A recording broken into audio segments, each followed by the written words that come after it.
Welcome, one and all, to the Draft Savages NFL Draft Podcast. I'm your host, Seth Cox. With me, as always, my co-host, and living still after his first trip to Las Vegas, Justice Mosqueda. Justice, what's up? Not much. I'm very excited for my bank account for what happened during the Super Bowl. and the good boy of the group, apparently. No, Justin Higdon. Justin, how are you? I took a far less exciting trip to Columbus, Ohio last weekend, but I got to bask in some championship glory there while I was there. Oh, this is great. And our guest tonight, as we're delving into the 2015 NFL Draft and the positional, taking looks at different positional guys. We'll start this week with the quarterbacks and one of the brightest young minds in the NFL draft community and a guy that really dives deep into the quarterbacks, and that's Derrik Klassen. Derrik, what's up? Not much. You guys all sounds like you took some sort of trip. I've been chilling in a town of 10,000 people for the past few months trying to finish high school. One day. You'll get there. You got like 3 years left. Yeah. Then you'll be able to have fun. Ask Justice. Well, of course, we're here tonight to discuss the 2015 NFL Draft and the always hot topic, and obviously we'll get to this at the end, but the hot takes of the quarterback position. The most scrutinized, most criticized, most heavily debated, typically, position in any draft. The 2015 class, in terms of talent, it's very much a two-person top tier, and then from there, there's some intriguing guys, but nothing nothing like 5 or 6 years ago when there was 4 or 5 guys taken in the first round. Derrik, we'll start with you because you're our guest tonight. What is your overall impression of this quarterback crop? Not good, and that's kind of broad. For me, you have Jameis Winston and Marcus Mariota, who are both first-round picks. I don't think I'm quite as high on Mariota as a lot of people seem to be. I don't think he's quite the safe pick people want him to be. I think he has all the tools, but I'm a little worried about the learning curve he's going to have to face and if he's going to be able to overcome it. Not that I question who he is, but it's going to be a lot for him to overcome. And then past those two, I don't see a starter anywhere. Some people want to believe in Hundley. I don't believe in Hundley. Some people want to believe in Petty a little bit. I don't believe in him. So really, past those two, it's a lot of guys I wouldn't draft. Like there's maybe 4 guys I would spend a draft pick on. Justice, for you, you're one of the people that charts all these quarterbacks because that's how you live your life on the edge. What are your overall thoughts on this class? Yeah, I mean, I've pretty much aligned myself with Derrik on this one.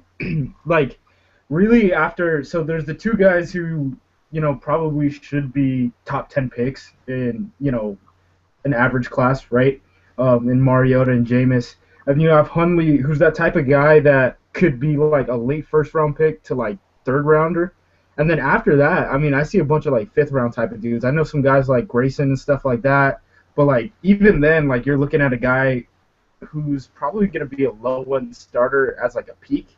So how much are you really trying to invest in that? I mean, you're essentially looking at this guy as a backup type, and to me, that's like a fifth rounder. So there's some guys like Brandon Bridge and guys like that who you kind of want to get your hands on and develop.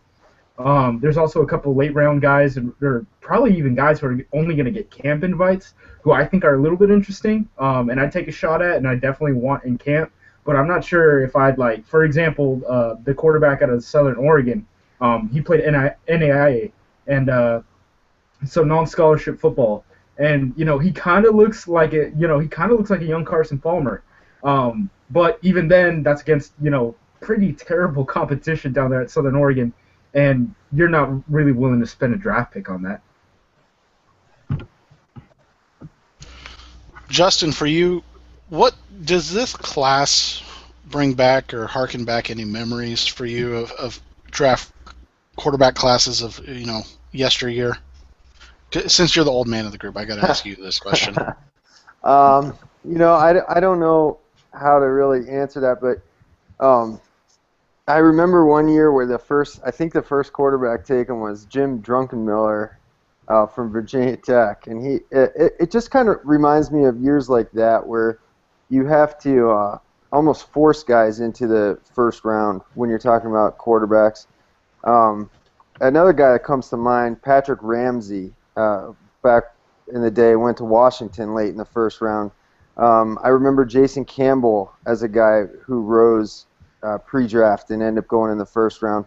And we see this happen in the past, and now it's kind of swung back the other way, where we saw Bridgewater go all the way to the end of the first round last year, and he looked like a pretty good prospect. So this year, I expect things to even out a little bit. As you guys know, I'm with Derrik on Mariota. I don't think he's the safe pick that a lot of people seem to think that he is.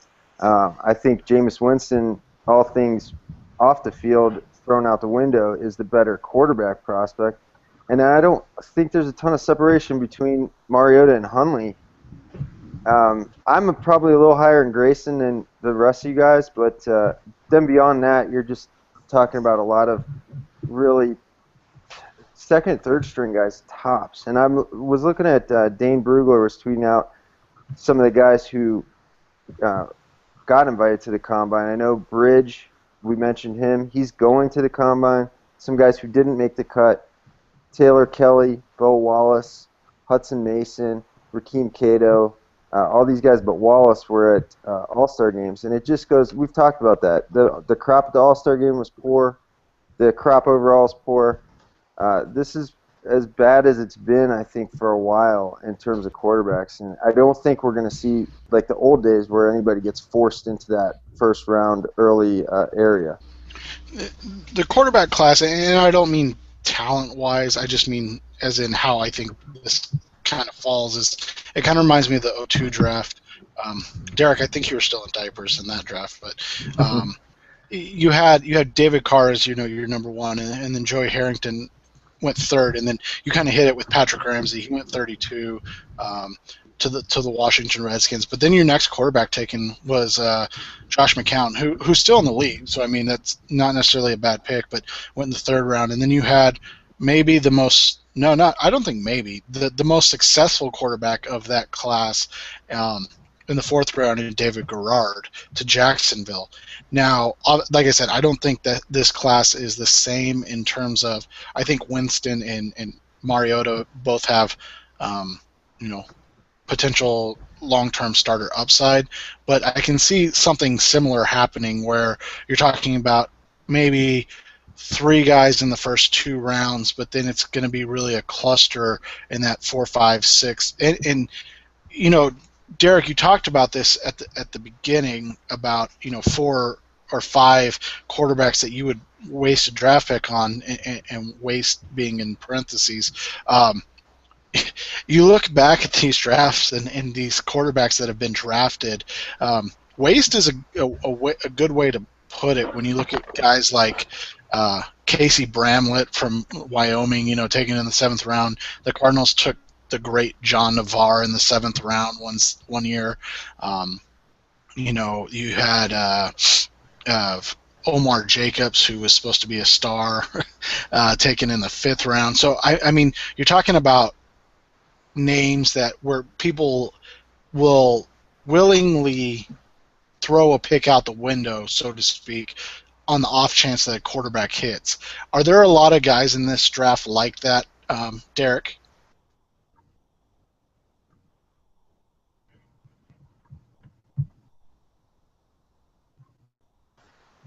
I think Derrik cut out for a second. Yeah, I blacked out for a sec. I think I blacked out for a second. What's up? Justice, can you go ahead and answer that first one for me? Yeah. So basically, he was asking, do you see a lot of guys that are, going to end up being wasted picks if they're drafted? Yeah, because I would think, at least 7 of these guys are getting drafted, and like I said, I don't think there's 4 guys I even spend a draft pick on. Like I definitely draft Mariota and Winston, and then I'd spend a pick on Hundley, not where he's gonna go, but if he went where I thought he should, then I'd spend a pick on him. And then Bridge is a guy I really like, but I don't even know if I feel comfortable spending a pick on him. And then after that, there's nobody I feel comfortable using a pick on, just because either I think it's mostly just because I don't see a starting quality quarterback in any of these guys. Some people want to say Grayson could be a low-end starter, but I don't really see that. You know, Justice was saying earlier, like, he's a low-end guy, low-end starter at best, and I don't really want to invest in that. Petty has some tools, but he also has some issues I don't know if he's going to overcome, and he has a huge learning curve coming from the system he came from. So there's just nothing really appealing in this class after those first 3, maybe 4 guys. Justice, for you, for just the number of guys that get drafted every year that play quarterback, and you know that really don't even make it through camp. How many guys do you think can get drafted this year? Oh man, if I'm running down the list, I could see I could see probably even like 12 guys, but I probably wouldn't agree with that because I don't like guys like Brian Bennett and stuff that some people seem to be really interested in. Guys like Sean Mannion, who's probably 2 years away from being Mike Glennon, and like who Mike Glennon was as a rookie. And like, I mean, why would you spend a draft pick on that instead of like develop someone or just wait for someone else, wait for another draft class? Even guys like Cody Fajardo, and people are saying, Connor Holiday might be a late type of riser. I think Brandon Bridge is going to get drafted. I think that's a fairly solid bet at this point. I guess down at the NFLPA Collegiate Bowl in Los Angeles, I guess the 49ers were really interested in him. Apparently that's the word, is that like word came out also that they really want this new like regime in San Francisco really wants Kaepernick to start running the ball more and things like that. So I mean, if you're looking at running the same type of book, if you want to run with a guy like Kaepernick, a guy like Brandon Bridge is absolutely in your wheelhouse. Justin, for you, when you just look at this class overall, what are your inclinations telling you about how many get drafted and how many stick to rosters? Well, how many are going to get drafted is probably more than I think should. I think there's 5 guys that are draftable, and we've talked about them: Winston, Mariota, Hundley, Grayson, Bryce, Petty. After that, I think, and I know Derek and I have talked about this on Twitter before, I don't see the value of drafting a quarterback in the 5th or 6th round, a guy who you're banking on maybe being a backup at best, when you can get that same kind of value in undrafted free agency. And Justice had mentioned Austin Dodge from Southern Oregon. There's some other guys. Chris Bonner from CSU Pueblo. He's a guy I think might get drafted late. There's other small school guys like Kevin Rogers from Henderson State. So can you sign one of these guys, maybe another guy like, Bill Wallace, Hudson Mason, some of these guys? You can sign these guys as undrafted free agents and hope that they stick on as a practice squad or 3rd-string quarterback. And I'm not really sure that you need to spend that pick on like a 5th or 6th round pick on a guy who's going to be a 3rd-string quarterback for you, when you can maybe find a player who's going to actually contribute early in his career on defense or at receiver, like we've seen some of these young guys do. So I think there's going to be probably twice as many quarterbacks taken as I want to be taken, but there's 5 that I would draft, and really Petty and Grayson are guys at 24. Their window to become starters is small, but I think that it's there.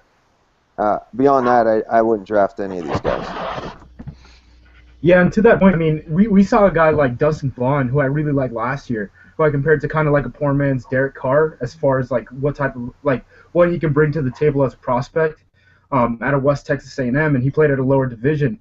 He ended up making Dallas's roster And he spent the entire time there. And I believe if Whedon would have gone out, he would have actually played in that one game where Romo had to sit.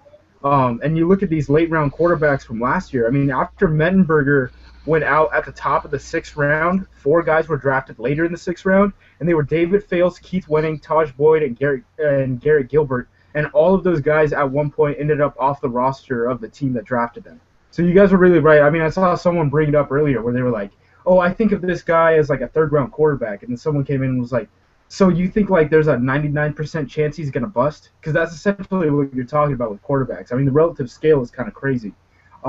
So, yeah, I mean, after like, if you have less than like a 5th-round grade on a guy, I mean, you're really just drafting guys to get arms in camp and hoping that like he sticks on your practice squad. You look at the draft history, and 11, kind of seems to be the number that you see. Every once in a while, there's 10 or 9, but usually you see like 11 to 15 quarterbacks taken in the draft. And I mean, even as bad as this class is there going to be under 11? I mean, I know we don't agree with it, but is there really a way that they get out with under, say 10? I mean, do only 9 quarterbacks get drafted this year? I think it's possible. I think if it's going to happen, this will be the year that it happens. And part of the reason I think that is just because more and more coaches realizing that if you can't find that franchise quarterback in the 1st round, there's no free agents. You're going to have to devise some kind of plan to minimize the quarterback position. And I say that knowing that Mike Pettin from the Browns has been very public saying things like that since he took over. So if more and more coaches and general managers just kind of get wise to the fact that they're going to have to find different ways to win and minimize the importance of some of these mediocre quarterbacks, then you're going to see a philosophy shift, I think.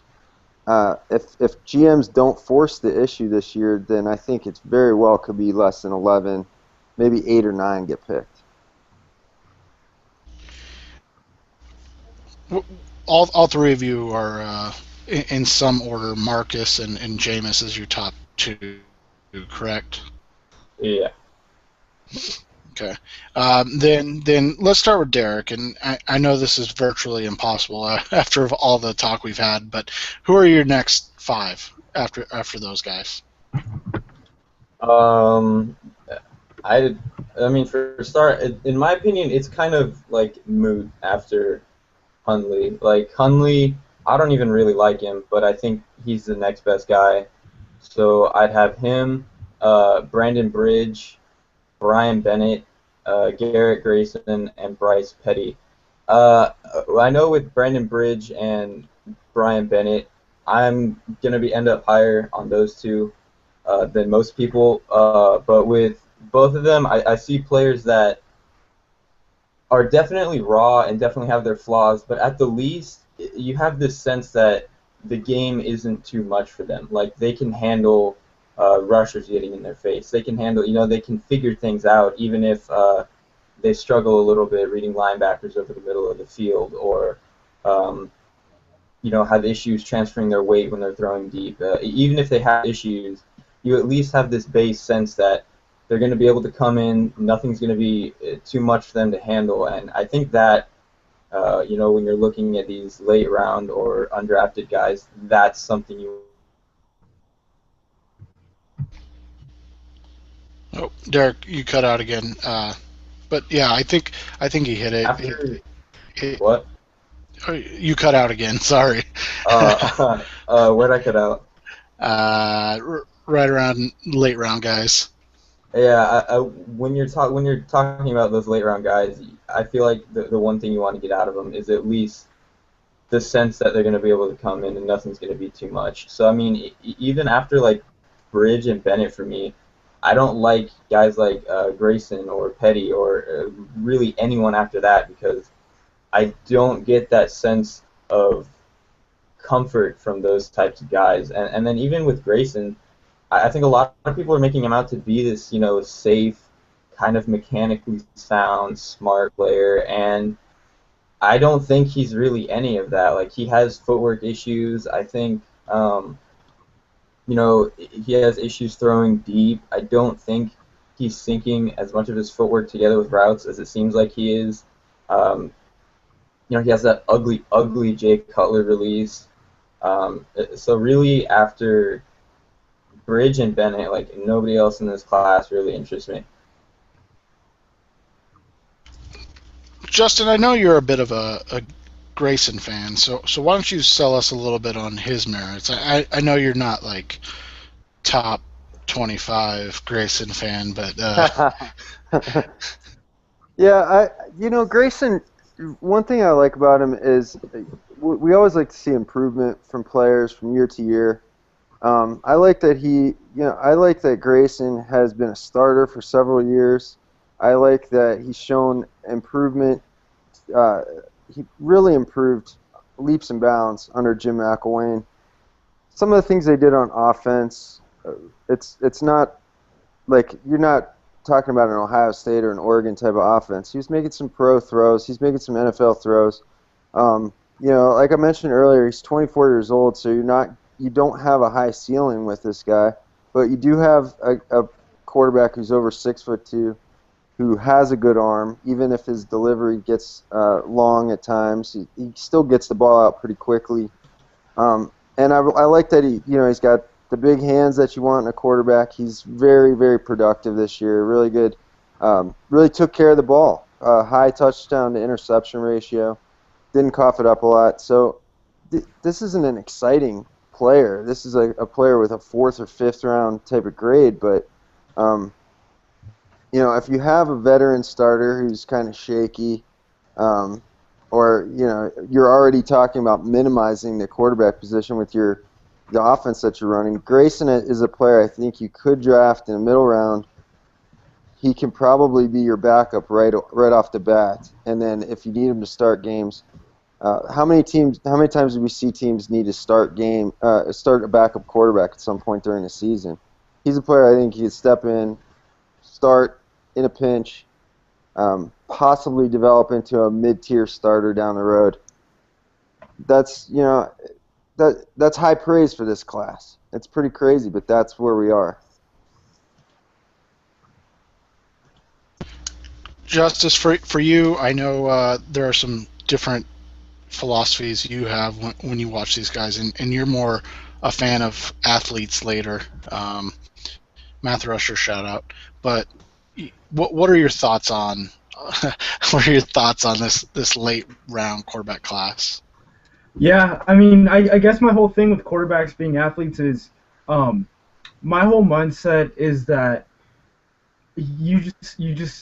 it's very hard to string a stretch of like 12 to 15 plays where you're running hyper efficient like underneath stuff. Like guys like Phillip Rivers are barely able to do that. You know what I mean? Like Alex Smith isn't able to do that at this level. So to me, you're gonna get at some point you're gonna be put into a third down situation, and if you're hitting off these 4-yard underneath throws and you miss one of them eventually. Now you end up on 3rd and 6, and what are you going to do on 3rd and 6? And my whole mindset is, okay, are you able to make plays with either your arm, or are you able to make plays with your legs that can help you in a pinch like that? And I think I was like, I think that's probably kind of why I like Brett Hundley. I mean, Brett Hundley could probably be a running back at the league with the vision that he has. My issues with him are just when his eyes drop and he kind of becomes Jake Locker. Garrett Grayson is more in that, very conservative, like Phillip Rivers type role, I think.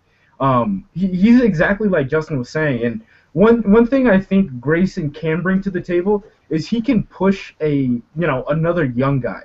You know what I mean? Like, so even in like Cleveland, if like Hoyer walks, if Garrett Grayson is there, I think he'd, be able to compete for a starting job there, from the jump. And I if you need to light a fire under someone's ass, I think bringing a guy like Derrik Klassen isn't a bad idea. I'm a big fan of Brandon Bridge just because he's so raw.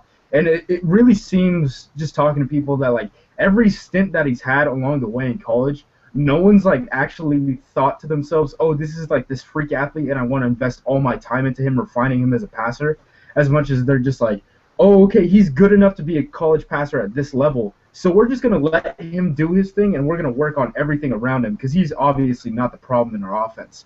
I think at the NFL level, getting NFL coaching, that'll do a lot better for him. I also look kind of like guys like Blake Sims. Bryce Petty's all right, but I still think of him as like a sixth rounder, and he doesn't know how to handle pressure at all. I think he's almost like a poor man's Jake Locker at this point.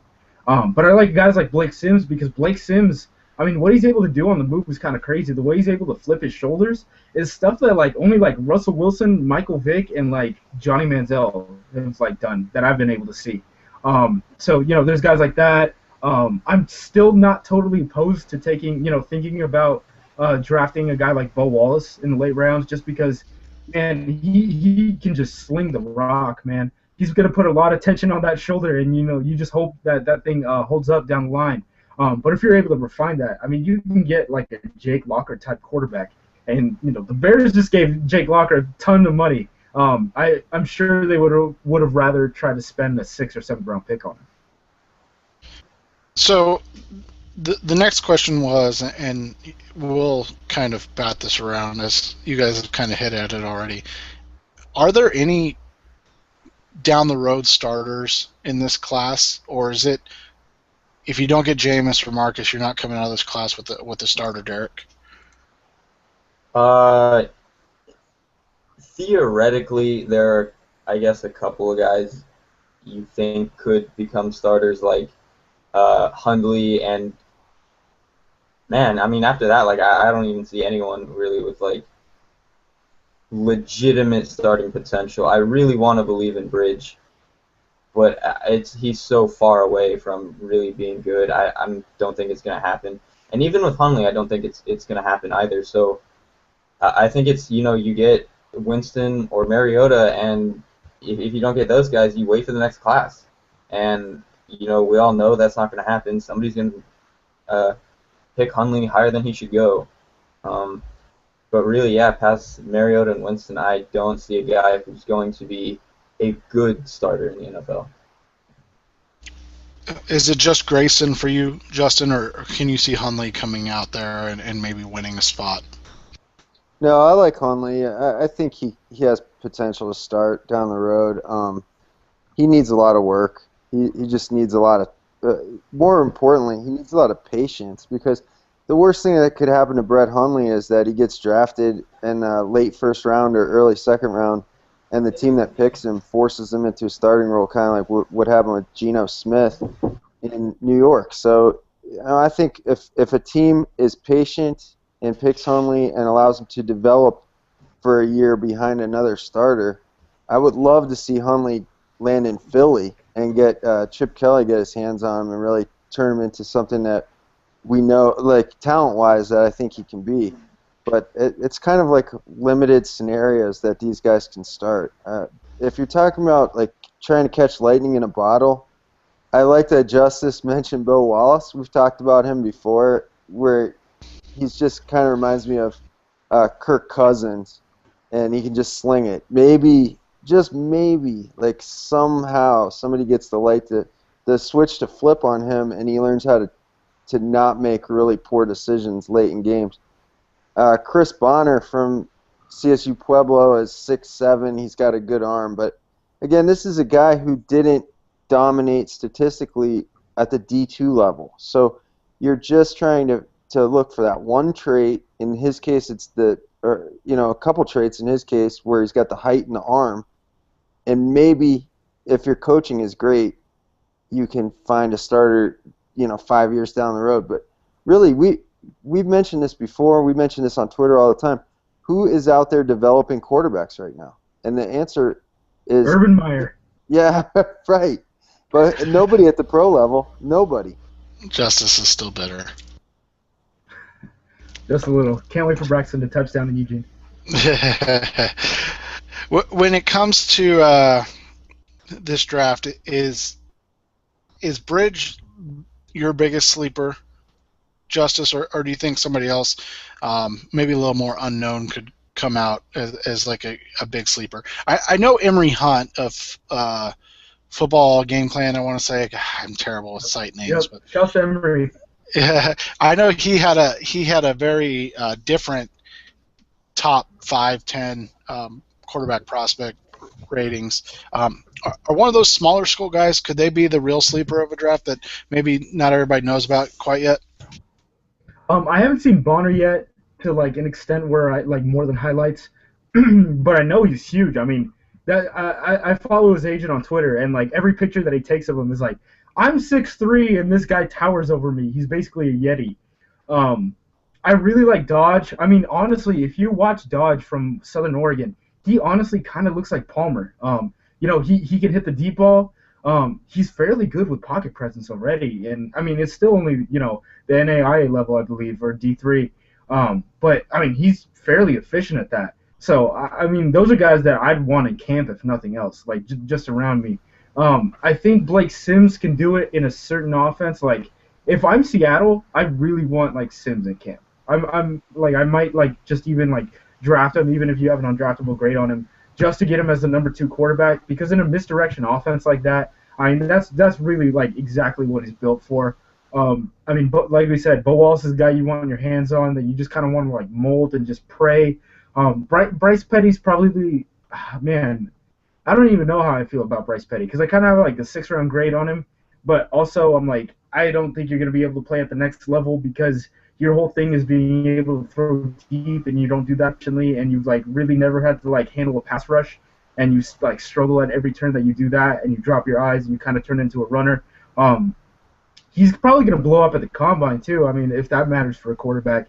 But yeah, Brandon Bridge is probably the guy that I would like to like handcuff because Brandon Bridge was a guy who at Alcorn State, his coach like after his injury, there's some issues with the coaching staff and like they weren't totally invested in him. And then I believe another coaching staff came in, so he ended up transferring. I believe he talked to Dan Brogler, and he said that Dan Mullen wanted him because against Alcorn State, and I have the tape of this of Alcorn State against Mississippi State his freshman year, where he just absolutely tore off, and he was like, he was splitting the safeties, and that's an SEC team. And Dan Mullen was like, "You're very good, but we don't have a spot for you on the roster because Dak Prescott was, he was in the mold to be the next quarterback there."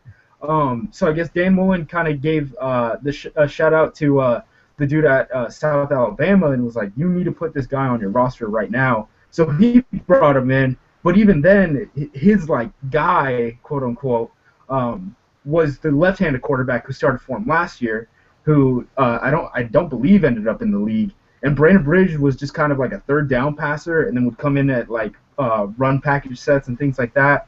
And then this year, his receivers had the highest drop rate in college football. So I just think there was a lot of things going against Brandon Bridge, especially him. Like even when he was recruited out of high school in Canada, he was committed to Buffalo with Turner Gale, and then Turner Gale ended up taking another job. So there went his scholarship to Buffalo, and he ended up having to go to the FCS level. It just seems like there was just so much against Brandon Bridge, like from the jump, that maybe like he could be like a better professional than he was a college player.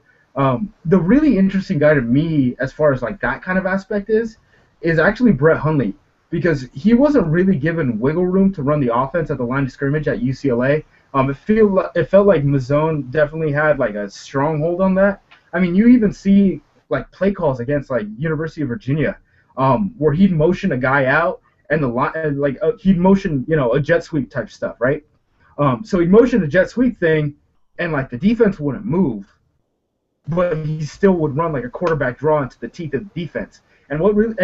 So like Mazzone wouldn't let him like opt out of any plays possible. So it was like, this is the play, this is the look, and you're just gonna run it. And that's a fairly primitive way of running football, especially for a spread team. So to see, I mean, being able to see Brett Hundley in like a Chip Kelly offense or something like that would be very interesting to me, because everyone says he's very intelligent, and I believe he's like the head of like the college the college athlete union. People say he's almost like a politician as far as like personality is concerned. Being able to see like him mentally work at the line of scrimmage would be really interesting to me. I bet he's a guy that probably looks very good on a whiteboard, and you're not going to be able to see that on the field, especially at UCLA because of the offensive coordinator that they have. So I almost feel like Hundley could be the guy that's like almost underrated in this class in some ways. Derek, do you have a sleeper in this class? I mean, I definitely said that Bennett is a guy I like more than most. I mean, like I said, past Bridge and Bennett, maybe the only other guy I can see interesting me is Chucky Keaton. But then there you have, the whole deal with him not busting his ACL once, but busting it twice. And if you watch both of them, neither of them were really like harsh contact injuries. They were either minimal or they were both really minimal contact. Like it was mostly his body weight that came down on it. So that aspect's definitely scary. And he wasn't, I don't think, going to be a starting guy day one to begin with. So for him to, tear it once, come back, not quite look the same, tear it again, he's just a scary guy. But based on talent, he's the one I think, camp guy you want to bring in. That definitely interests me. But other than that, this entire class just turns me off. Hey, it's interesting that you mentioned Chucky Keaton because I saw this asked the other day, and I was not sure. Are we 100% sure he's in this class? I don't think we are. I mean, we get some of these late announcements. I believe last year, I mean, the NCAA was still handing out eligibility in April, like very early April. So I'm not sure about, I don't know if Chucky Keaton's going to be in this class or not. If he is, I mean, I'd have to go back. But, I mean, Chucky Keaton and Braxton Miller were my top two senior quarterbacks coming into the year. So, honks it. Yep, honks that one.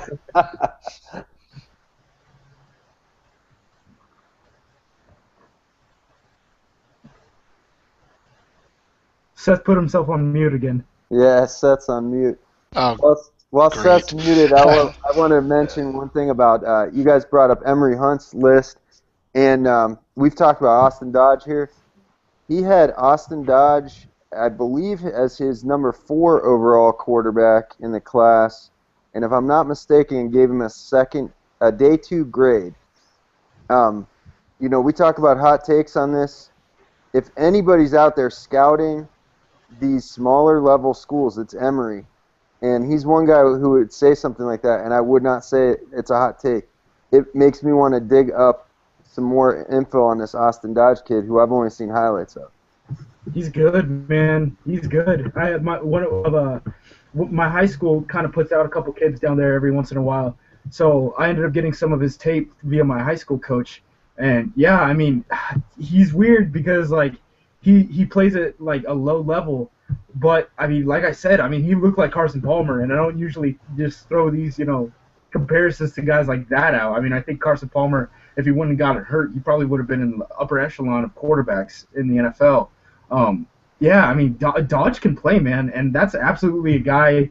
That's kind of how I was with Dustin Vaughn last year, where I was just like, man, this guy is just really interesting. Like, I'd rather have him in camp than a guy like Tom Savage. You know what I mean? Yeah, and Dodge is out there throwing for he's had a couple 5,000-yard seasons passing out there. So, I mean, really, really impressive what he's put together numbers-wise. When you guys look at this class, are the only two guys that can bust Jameis and Marcus, or if somebody is, I don't want to say dumb enough, but if somebody is brave enough to take Brett Hundley early or Garrett Grayson early, or does draft position solely dictate bust status, Justice?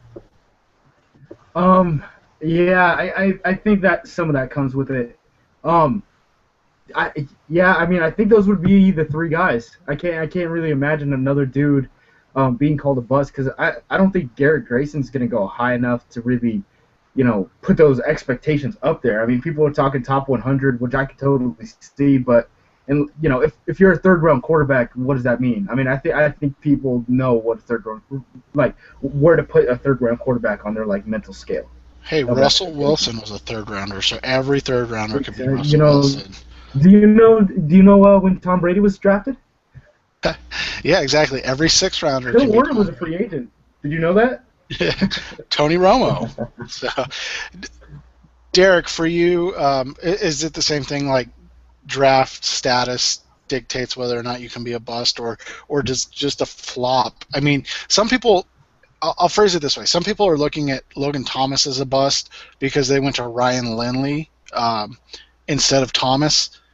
What can that be considered a bust of a pick, or does it just strictly dictate where you're taking if you can't make it?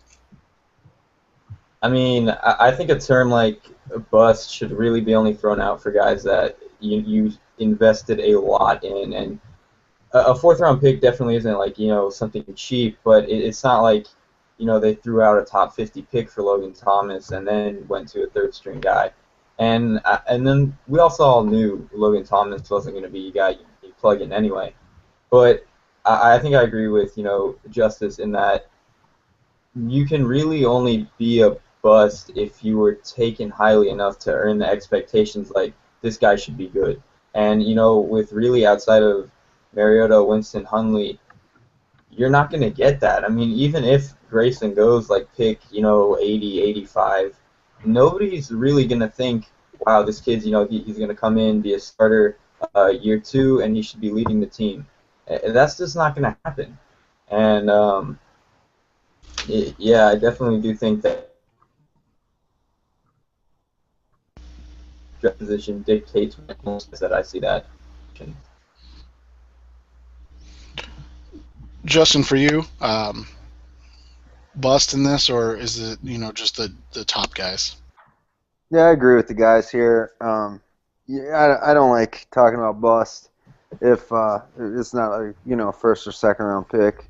If it's not Johnny Manziel. That's what I was going to say, though. You can, if you talk to Cleveland fans, any quarterback who's on that godforsaken jersey that they pull out every time another guy starts is a bust. So you have names like Spurgeon Wynn. He's a bust because he was a sixth-round pick before Tom Brady. You have guys like Luke McCown, who is a bust, even though he was a fourth-round pick. It goes on and on. But outside of the Cleveland Browns organization, I think unless you're a first or second-round pick, you don't really throw that term out. And we've talked about why, because how many of these guys in the middle rounds do we even expect to become starters in, and then who's out there developing quarterbacks anymore? One of the interesting things that happened last year when the Cardinals drafted Logan Thomas was the talk became this was a wasted draft pick. And my response to that was that most fourth or day 3 guys, you're just hoping they become backups.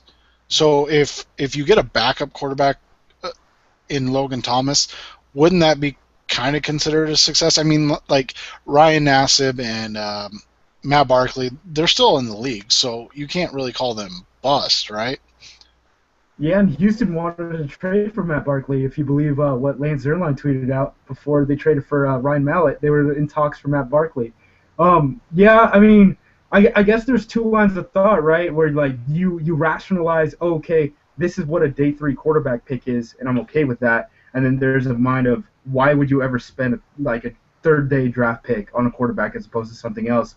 I believe guys like I think it's Kurt Popejoy from Bleacher Report. Shouts to Bleacher Report. You guys pay me. He has a whole theory where it's like if you're not going to spend a pick on a top 100 quarterback, I mean, logically look at what you can get at other positions and then look at what you can get at quarterback from a draft pick and 3 digits, and it's just not worth it ever. Just never. Like I think he literally like lists first, second, third round quarterbacks, and then after that he's just like, nope, that's it. No, it's not worth looking for anyone else. One other guy that I wanted to bring up that somehow slipped through my cracks is Andrew Manley from Eastern Illinois. He's kind of an interesting guy. I mean, he was a guy that like guys like Gil Brandt were talking about last year as like a guy that could like be a sleeper and rise up through the process this next year. Essentially, what happened with him is he's from Hawaii. He ended up playing at New Mexico State University. He did like fairly well there, and then they just kind of like moved away from him, sort of like what happened to Brandon Bridge at Alcorn State. So he ends up transferring to Eastern Illinois. He transferred to Eastern Illinois. There's some kid named Jimmy Garoppolo starting ahead of him. So he's totally committed to like Dino and all those guys. But then he already transferred to Eastern Illinois. He took his transfer year, redshirted all that. Dino ends up going to Bowling Green, and in comes an option offense, and he's not built for an option offense at all. I believe he played in 2 different All-Star games so far, and I didn't watch in Eastern Illinois this year, so I can't attest to this. This is just buzz that's came across my desk. Is that like he might be a guy who might be able to sneak into the end of the draft or at least get into a camp. And that's kind of crazy for a guy who like really doesn't have a track record for the past like 3 seasons. Let's get to the rumor mill. It's usually spinning this time of year. Justice, have you heard any rumors out there about free agents or guys that certain teams are already targeting in the draft? Oh man, this was hard because I got information at the beginning that Randall Cobb, he's probably not gonna end up in Green Bay, and then I got another dude who was just kind of explaining it to me and was like, this is probably something that's gonna happen, and he's probably not gonna end up in Oakland. And the whole theory about it is like, it comes with that whole, okay, would you rather play in Green Bay or would you rather play in Oakland type thing, and that Green Bay is looking at him as a slot receiver, and the rest of the league is going to look at him as a slot receiver no matter what his production is. And that was the whole thing that hung me up, was his production from the slot, because like he produces touchdowns like no slot receiver does. He had 11 touchdowns this past season, I believe, from the slot spot. There were only 2 other receivers in the league who had more than 4 touchdowns from the slot. What he's able to do is just kind of crazy when you put it on that relative scale. But apparently, he's not even looking at like Percy Harvin money, which was what I was scared about if he was going to leave Green Bay. He was looking more at like the $6 million, $7 million per. So it looks like Green Bay is going to be able to manage that. As far as another one that I heard, Brian Bulaga is probably going to end up getting like $8 million a year as a tackle, which is kind of crazy. He's going to end up being, the top paid free agent tackle in this class.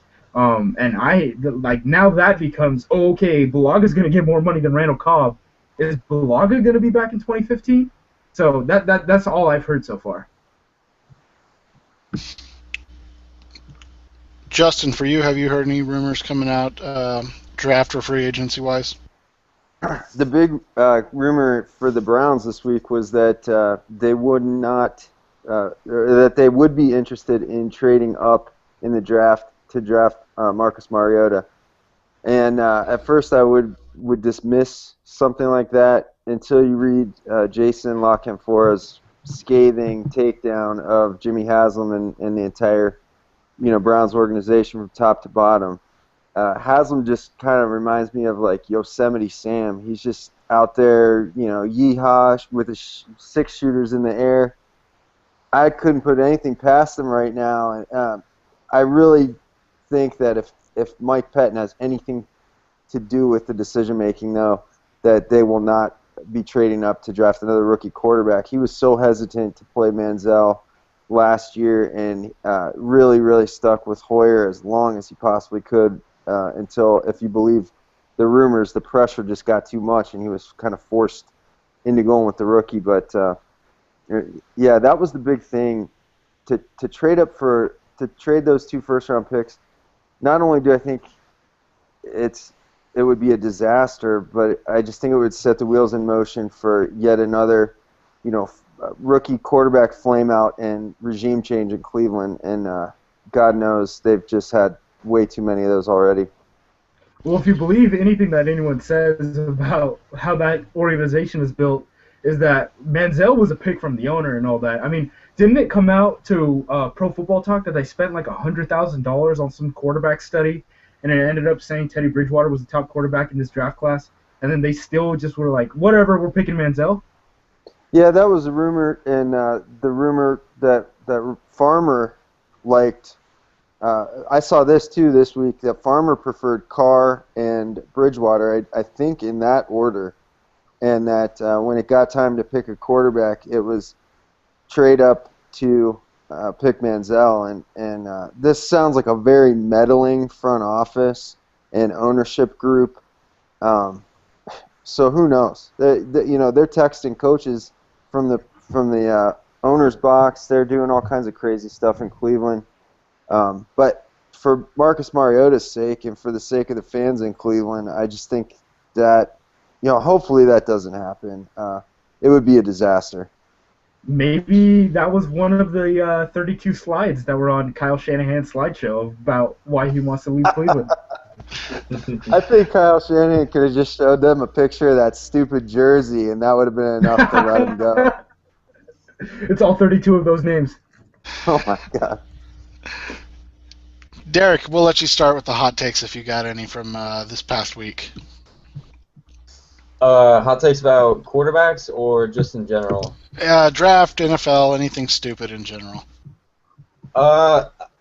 Aside from quarterback, I haven't really gotten too far into the draft, but I know a lot of dudes have been hyping Landon Collins for like the longest time, and I kind of liked him from live views, but I watched him pretty recently and wrote something for Savages, and I don't even know like if I take him in like the top 75 picks because his role is so limited. Like you have to keep him down near the line of scrimmage, and he flows well around there as a run defender, but you really can't use him in coverage other than as a robber. But even then, he's not that athletic. Like his change of direction isn't that good. It takes him a while to get going to top speed. He's definitely a fairly smart player, and he's going to be able to pick up on what the quarterback's doing, and that's going to help a little bit, but things are still going to move faster in the NFL, and I don't know if, he's athletic enough to keep up for that. At best, he's like a guy like, TJ Ward, and I said that way before I even got too deep into him. At best, he's a TJ Ward, and TJ Ward's a good player and all, but I just don't think he's even as athletic as TJ Ward. And I mean, like, his middle ground, it's just, I don't think he's athletic enough to be a good safety. And I was talking to Ben Natan, who's another writer for Football Savages. He was talking to me about Landon Collins, and I said, why would you take a player with questionable range at a position that revolves around range? And, to me, Landon Collins is that easy to figure out. Justin, for you, I know you guys got loads on there, so we'll get a couple from each of you. Justin, what's one of your hot takes from the week? I'm going to take us all the way back to last Wednesday when the hot takes really started to stream like lava. Jason Braddock tweeted out someone asked him who is his third best quarterback behind Winston and Mariota, and it's a guy we haven't even talked about. Of all the garbage that we talked and sifted through tonight, we never talked about Dylan Thompson of South Carolina, his third best quarterback. And then he went on to tweet that Dylan got a low third-round grade from him on the verge of a fourth. One-year starter with athleticism, anticipation, tons of upside. Tons of upside is probably one of the bigger stretches I've seen. I got a chance to see Dylan Thompson down at the Shrine game, and of all the quarterbacks that were down there, your guy Seth, your guy Taylor Kelly looked much better than Dylan Thompson. That's impossible. Dylan Thompson was the third. Yeah, Dylan Thompson was the third best quarterback on his Shrine team. So to put him in, I'm sorry, Jason's a good guy, but I'm sorry, that is my hot take of the week. Justice, I know you got a couple. Go ahead. Just a couple. One that I found that was interesting was, we saw this from a couple people, is that like the Nelson Aguilar train is like turning the hell up. Joe Goodberry, who's very good at this draft stuff, has Amari as his top receiver, and then has Nelson Aguilar right behind him. And like Kevin White's like breathing down his neck. As far as like when I look at Aguilar, I'm thinking like he's almost like a Rashad Green type. Like he's gonna be a slot guy. What you're probably looking at for like as his like peak is someone like Greg Jennings. At least from what I've seen, I'm not a huge fan of him, but it seems like that hype train is starting to like get in a roll. That was an interesting one. You brought up the Greg Jennings point, the comp. Um, in what round you was Jennings was a second round pick, right? He was either a second or third round pick. I know he's out of Western Michigan. I can't remember what, but I Yeah. text back when you text that to me, and I said that's a round 3 guy to me. If that's your comp, I haven't watched enough of Nelson outside of just watching the games. I don't care about wide receivers anymore. Cardinals draft one every year. Yeah, you got all of them. So they're going to draft Philip Dorsett. I mean, that's who they're going to draft. Who, by the way, is part of the hot take I'm going to talk about, which is Kuiper has Dorsett as his wide receiver 4, which is. And right behind him is Brashad Perriman, I believe, right? I believe Perriman from Central Florida is ahead of him, and he was saying, I think at one point he said there was 7 or 8 receivers that could be in the first round, and if he's number 4 and Perriman is number 5, we are now to assume Perriman is a first round pick, and that is a large stretch in my opinion.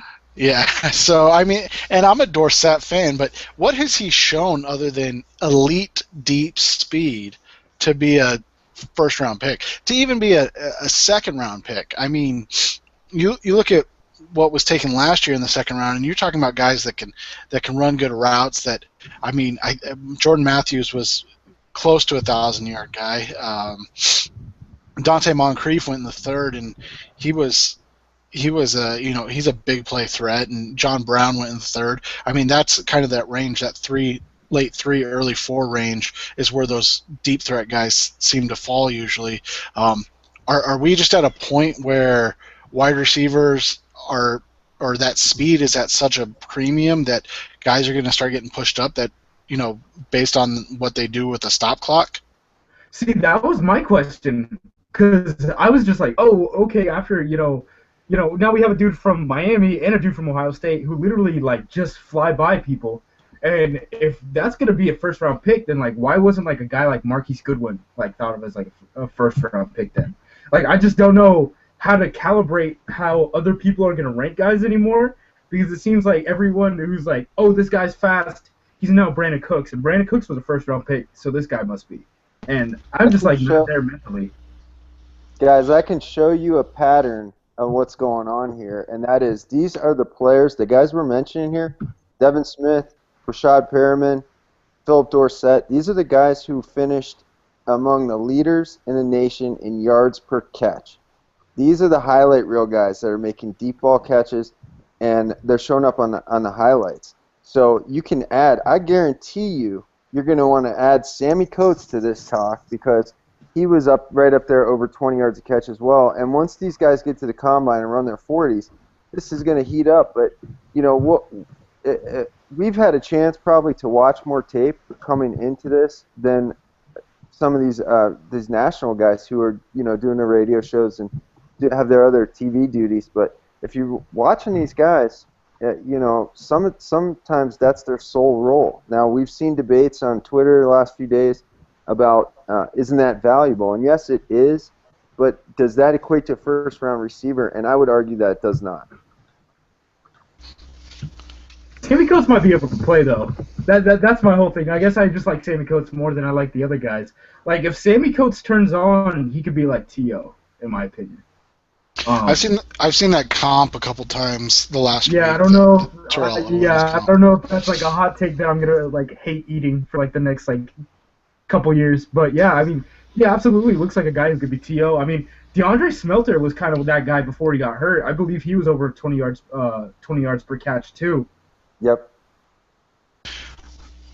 All right, Derek, do you have any more hot takes tonight before we head out of here? I think I got one, and this is another thing I wrote on Savages. I tried to get into the draft a little bit recently, aside from quarterbacks, and I started with a guy that looked good live on Ohio State, and then I watched him, and he's not that good, and it's Michael Bennett. Slander. I know. I know a lot of people really like him as a top 50, maybe even first round defensive tackle, and he has good burst off the line, and like his leverage is good. He has this occasional ability to win with his initial move. But like if you're a lineman that can stop him on his first move, you're gonna beat Michael Bennett like 9 times out of 10. And there's certain guys that can get away with only really winning on your first move. And I even mentioned it in the article. Aaron Donald was a guy who I think was better than Bennett after the first move, but like Aaron Donald could destroy any lineman in the nation with what he could do as soon as the snap started. Michael Bennett is good when the snap starts, but I don't think he's on that Aaron Donald level to where it masks everything else. So Bennett is a guy, I've seen him get this top 50 hype, and I don't know if I take him like top 75, top 80. Like I wait till the end of the third round, maybe even the fourth.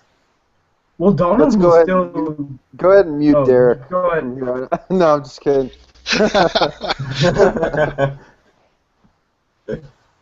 I was just gonna say Donald was a guy that throughout the process, I mean, before the combine, he still had a bunch of doubters. Like the combine was really what pushed him up to that level of, oh, okay, this might translate to the NFL now. And we saw him as soon as he got to St. Louis, that arm over move. I mean, he's just dominating guys like off the bat. I don't think Michael Bennett's Aaron Donald level. I mean, I believe I had a top 6 grade on Aaron Donald last season. He was one of my like elite guys.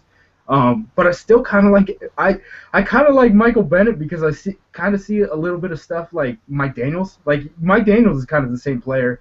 And like yeah, I mean if you get Mike Daniels on his first step, he's done. But like half the time he's gonna spend the time in the backfield, and you're not gonna be able to run like counters and traps don't even really work against him.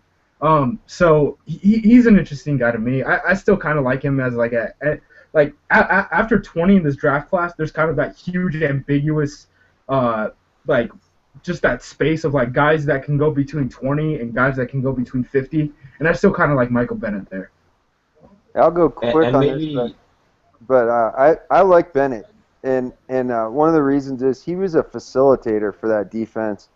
Did a lot of things that drew attention and freed up Bosa and Adolphus Washington. Derek, I do agree sometimes with the first move he would get shut down. I think that happened quite a bit more frequently at the beginning of the year than later in the year when teams were starting to be forced to pay more attention to the other guys, and it kind of freed him up with some one-on-one stuff, and that's when he got a lot of his production. So, yeah, I see where you're coming from. I don't agree. I'm more high on him like Justice is. But, yeah, I kind of see where you're coming from. And I like how you're making your own hot takes tonight. And, I mean, if he becomes a good player, I'll know exactly why. It'll be because I didn't correctly account for how good he is with his first move and how much that's going to be able to mask. It's just, my question is, how much can that mask for him? And even just aside from pass rushing, I never really thought he was a good run defender. I thought he got moved around a lot, and people definitely said he got better as the year went on, and I don't think that's false. But I watched that Oregon game, and that Oregon line just destroyed him, in my opinion. Like especially in the run game, like there were multiple times where he just got completely washed out of a play. And I think Ben telling me, he's like, well, Ronis Grasu is a really good center. I was like, it's these guards that people were complaining about for Oregon all season. They're trash. They're still trash. And I mean, that's what I'm getting at. Like, I don't know. I think Bennett could be a good player because of how good he is off the snap, but I don't think that's going to be enough for him to be more than a rotational pass rusher. And maybe it's just because I haven't seen a lot of guys in these class. I can't really gauge where I'd take him because I haven't seen 80, 75 guys in this class. That's just saying, where ideally I think I'd be comfortable with him. I think as you get deeper into this class, you're going to see that after probably 10 to 15 guys, it's going to be a personal preference type thing over last year where there's probably 20 to 30 guys where you could really nail down as true like first round talent type guys. All right, guys. Anything else before we head out of here tonight? Derrik, we appreciate you joining us and then talking quarterbacks, as lame as this class is. Yeah, no problem. I had a lot of fun. Yeah, I got a couple more hot takes. I'll make these quick. Eric Galco from Optimal Scouting, he's a good dude. And Sigmund Bloom from Football Guys, he's a good dude. They did a mock draft I today. saw this today. They I love did a both mock those draft guys, today. Like the Jake Fisher train is kind of going. I mean, Jake Fisher was like a mid-first rounder in that mock, and I believe someone else. I saw some other board where Jake Fisher was like a top 15 player for everyone. I mean, Jake Fisher is going to be a very solid zone blocking offensive lineman who's kind of ambiguous in a way that he could play like all 5 spots if you really wanted him to. But I didn't really think about him as a top 5 pick. That's kind of an eye-opening thing for me to go back, see guys like that rank him so highly, and go back and watch him. And then also John Owning, who he writes for Bleacher Report. He does stuff for Football Insider, and he does stuff for Draft Breakdown, all good sites, co-sign all of them.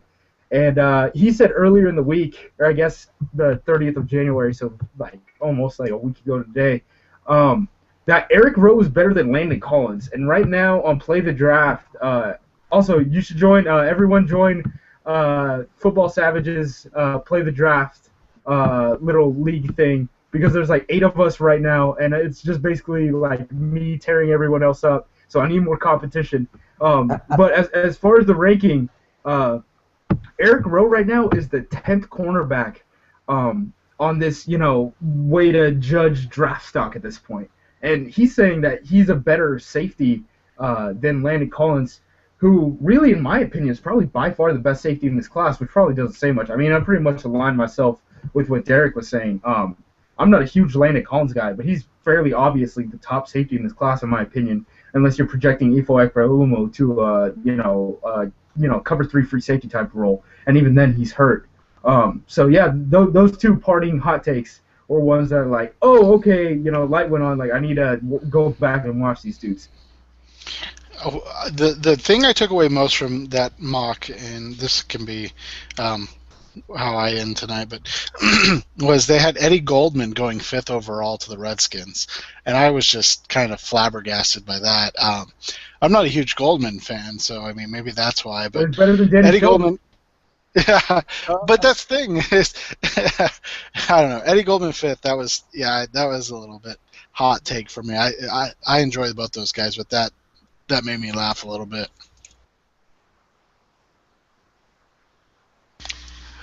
All right, guys. Well, I appreciate you hanging out for the last hour. Derrik, we'll do it again as we get closer to the draft, and we bring on team-specific guys, and you can rant about the Ravens, and I don't know if you're pro Flacco Elite or not Flacco Elite. We'll find out then.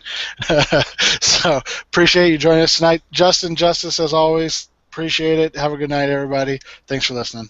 Subscribe on iTunes.